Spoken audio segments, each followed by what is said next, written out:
pour l'axe 1. Pour l'axe 1 axe 2 ñu compal leen 35 milliards couverture maladie. 33 milliards 6 c'est que pour sécurisation pays bi côté pharmacie. xam nga bul jaxase parce que boo jaxasee dëkk bi 100 et quelques. dafa nag 99 dëkk bi non aayuma mais 99,4 il faut me préciser il faut me préciser 64 milliards mooy xeex bi coronavirus. soutien au secteur.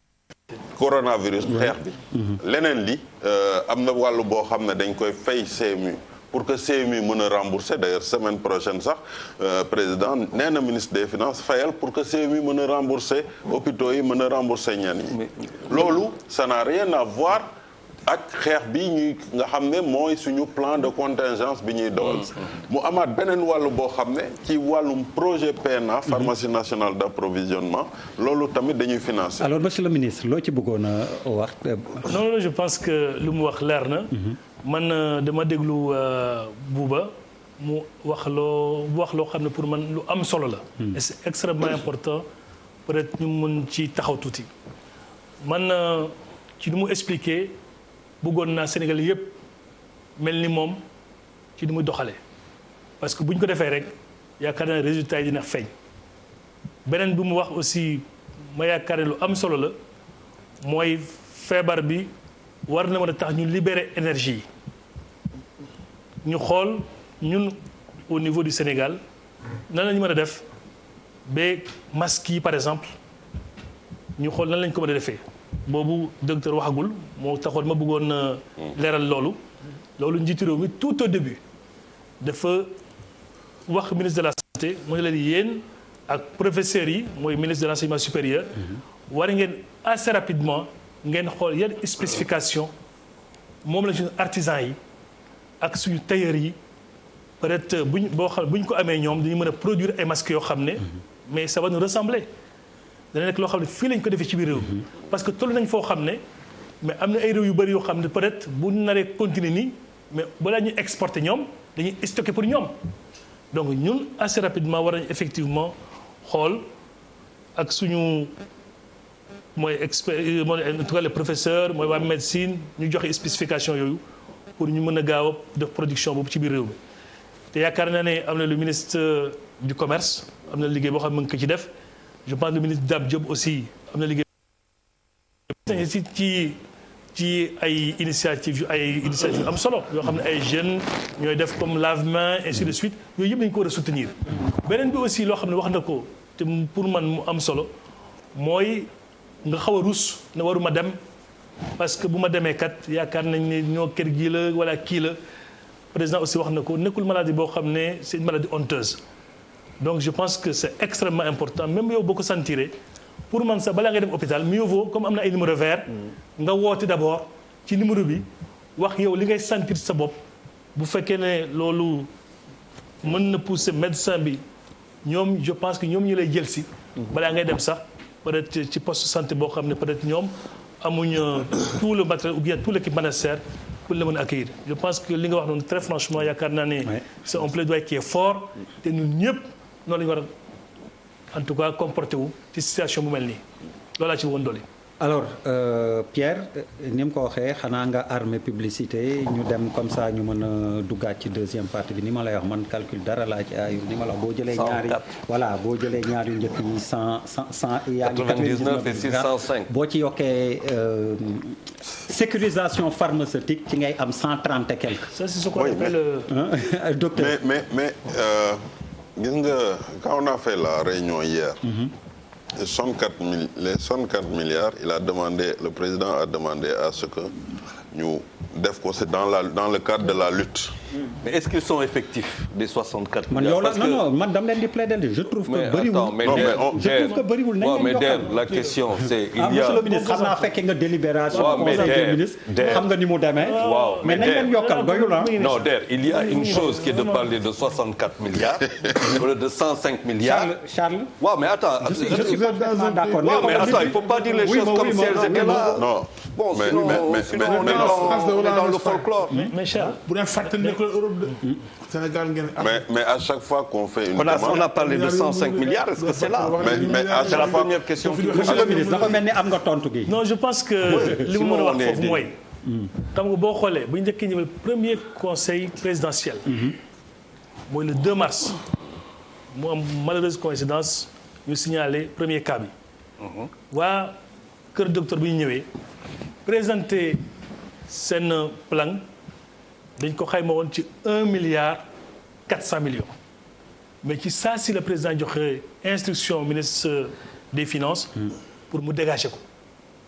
ñoom effectivement ci plan de contingence bi mais secteur bi mooy toog xalaat ne lii bu ñu ko amee war nañ mën a def lii ak lee mais li may rassurer ci côté boobu au-delà même des montants 64 milliards wala tel ou tel li am solo mooy en tout cas ci feebar bi lu mu laaj ci ay moyens yaakaar naa ne président taxaw na gouvernement bi taxaw na pour wuti ko parce que nag wax nañ ko léegi war nañ après Covid il faut mu am war nañ aussi ñu mën a def mise à niveau suñu structures sanitaires yi à telle enseigne que suba gannaaw suba kenn ñaanu ko yàlla mais bu ñu amatee yu mel nii ñu mën a am taxawaay boo xam ne mooy gën a rafet mooy gën a am doole. mais à chaque fois il faut survivre au Covid d'abord. Absolument. C'est extraordinaire. Ce qui est clair. Moi, docteur, moi je me rappelle quand même d'un Charles, jacalo. en une minute, il faut qu'on aille à la Mais il faut pub, nous hein. laisser faire notre travail de journaliste aussi. Il ne faut pas être Charles, dans je une ne certaine... t'empêche pas de bosser. Waaw, parce que quand même nous sommes des journalistes aussi. am na fi benn vendredi boo xamante ne avant la rencontre du 2 mars, on peut remonter cette année. Il y avait un docteur Bey qui était là, qui avait déjà avancé le chiffre de 1 milliard 400 millions. yoo xamante on se rappelle. boobu sax dama ko ne woon que dafa am benn réunion boo xamante ne lundi matin lay am à 10h j'avais eu une information par rapport à ça ce qui était 1 milliard mooy que nit ñi il n'avait encore absolument rien vu pour dire au président de la République il faut 1 milliard 400. ba ma ne woon c'est de la folie furieuse que de penser qu'avec 1 milliard 400 on va faire face à benn vague boo xamante ne bu ñëwee lépp lay emporter. Donc aujourd'hui il faut quand même que Sénégalais yi war nañu am ay réponses sur ay questions yu concrètes. Et le ministre l'a dit, et je suis tout à fait d'accord avec lui, que l'État va tout faire pour que quand même nous outils 105 milliards yooyu à mettre à la disposition. Mooy que newu fi.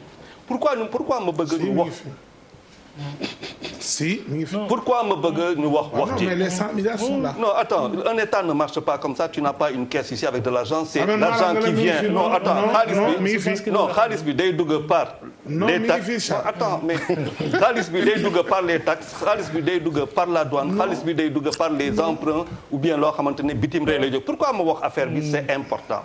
taxaw fi pourquoi ma koy wax docteur taxaw fi foog nekk ñii am nañu 105 milliards que man mun naa feebar lu ma def affaire u Bouba lu ma def affaire u Charles bu ma feebaree ñële dañ may jox chloroquine jox ma azithromycine et puis jeex na wër naa.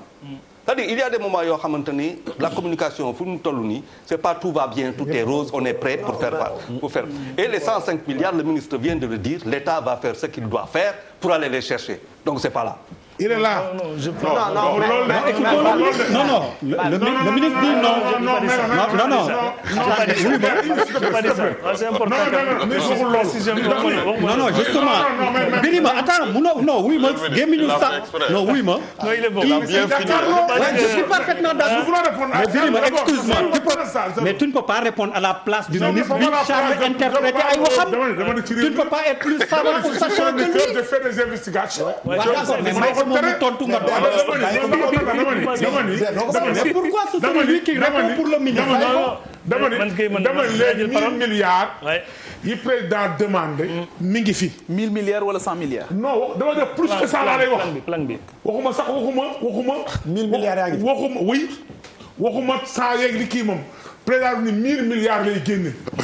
soriwul dem bu nga cette année le directeur général du budget au niveau de la RTS il a expliqué les 1000 milliards ils sont bien là voilà bu nekk ko jëlee Bon, il a expliqué comment le Sénégal les 1000 milliards sont là au Sénégal mais effectivement bu dee li mu wax bon je voulais bien que le ministre réponde lui-même mais oui ma Charles effectivement le directeur du budget comme a dit Birima bien que jubóowuma ak moom léegi pour mu tontu il a bien dit que l'argent est là le directeur du budget mais léegi on écoute le non je ministre pense s'il vous plaît.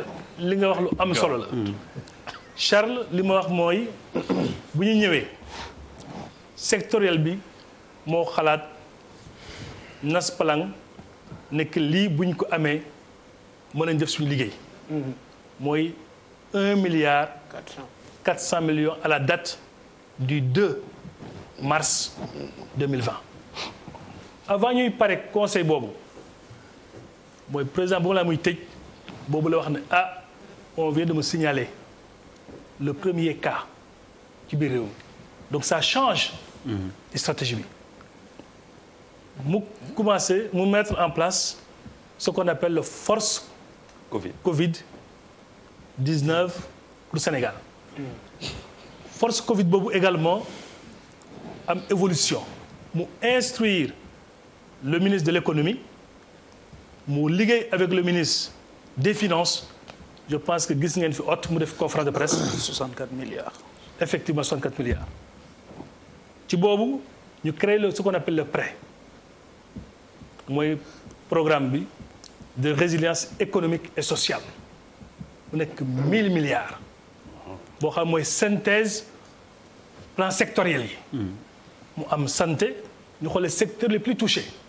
mu nekk 4 composantes première composante soutien au secteur de la santé mu am loo xam ne mooy 64 milliards 4 yoo xam ne ñu fi dugal ñu ñëw ci composante 2 boo xam ne renforcement de la résilience sociale des populations ci composante boobu dañuy jël 69 milliards yi boo xam ne dañu ko dénk le ministère du développement communautaire boo xam ne ñoom dañu viser 1 million de ménages ci biir réew mi war a toucher au bas mot 80 millions de population ci effectivement 80 000 non 8 millions de 8 millions là 8 millions excusez-moi 8 millions waaw beneen bi ñu jël ci 12 milliards 500 millions pour diaspora bi je pense dinaa ci yow après mu am une troisième composante boo xam ne c'est pour la stabilité macroéconomique et financière pour soutenir le secteur privé et les emplois boobu effectivement aussi mu am ay composantes yu bëri yoo xam ne c'est pour soutenir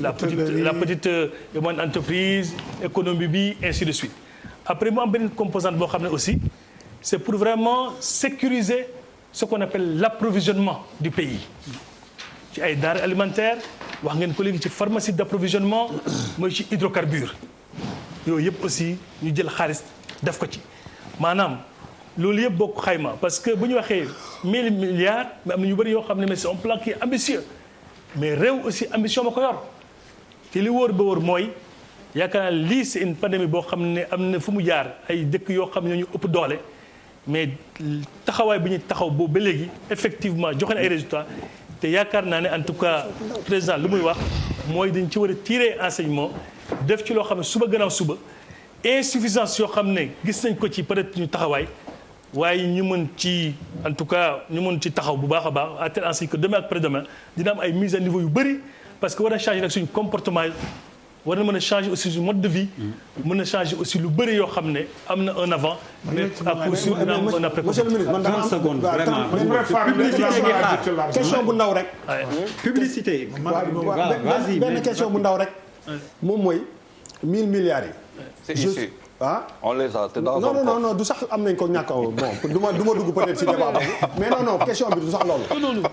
non question bi du loolu. mooy 1000 milliards yi dama yaakaar ni dañ ko wax pour benn période bien déterminée.